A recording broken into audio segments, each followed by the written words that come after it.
BuzzFeed Unsolved, we covered the thrilling escape from the famed Alcatraz prison. The inmates who pulled this off did so by executing an ingenious and daring plan, and who doesn't love a good prison break, right? I do. Will there be tunnels? You could say there was a tunnel.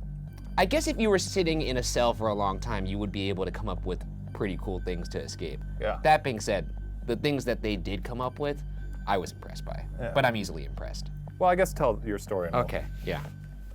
Formerly a military base, Alcatraz Island opened as a federal maximum security prison in 1934.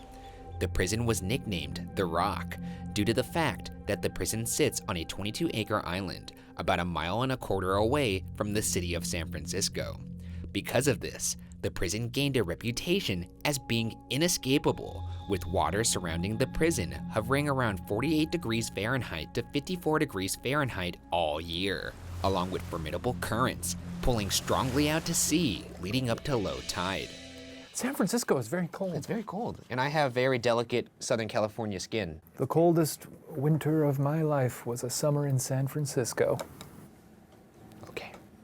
I thought you were gonna go into your typical Midwestern people know winter and cold. and all that. Midwestern people do know. I'll tell you. Oh, Jesus I'll Christ. tell you. Okay, no, it's fine. We don't have to go into We it. know snow. I'm very happy for you. What a feather in all your caps.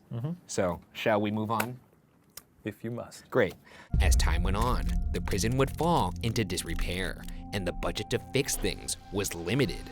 This would become an important factor in the inmates' escape. So without further ado, let's meet the escape crew. First up, we have the Anglin brothers, John William Anglin and his younger brother Clarence Anglin, both in their early 30s at the time of the escape. The brothers were serving time for robbing a bank together. I wouldn't mind being in a jail cell with my bro. Yeah, the thing is, like, being in prison, obviously not ideal. Yeah. But you got your bro there with You got you, your and they bro. actually were next door to each other. That's very fun. That's very fun. yeah.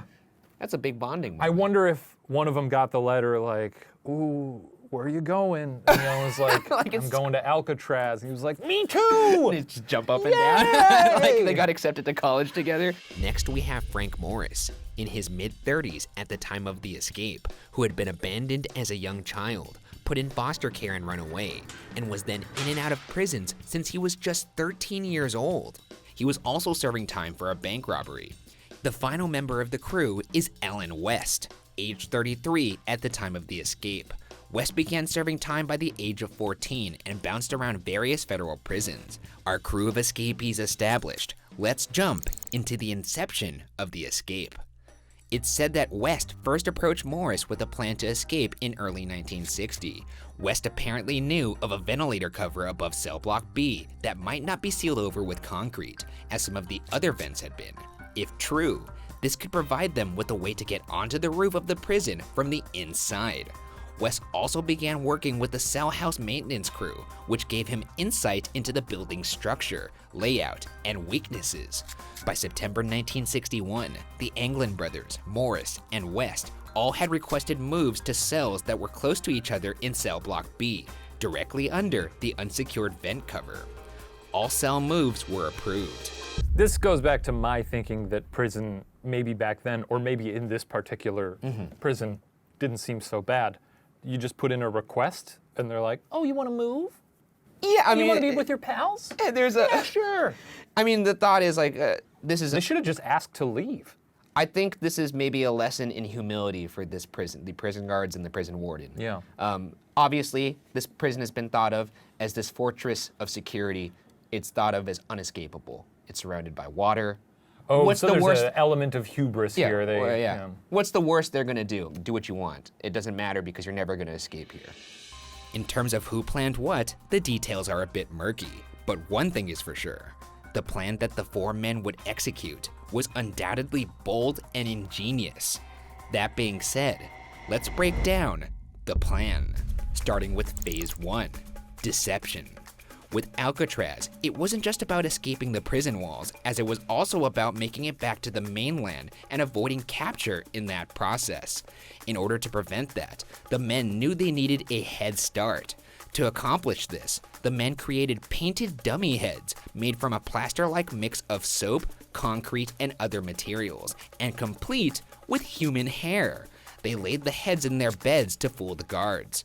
Sure enough, on June 12th, on the morning following the escape, when the 7 a.m. bell went off to wake the prisoners, guards discovered that the escapees appeared to still be asleep in their beds. It wasn't until one guard reached into Morris's cell and pushed the head, only for it to roll away and strike the ground, that the guards realized something was wrong.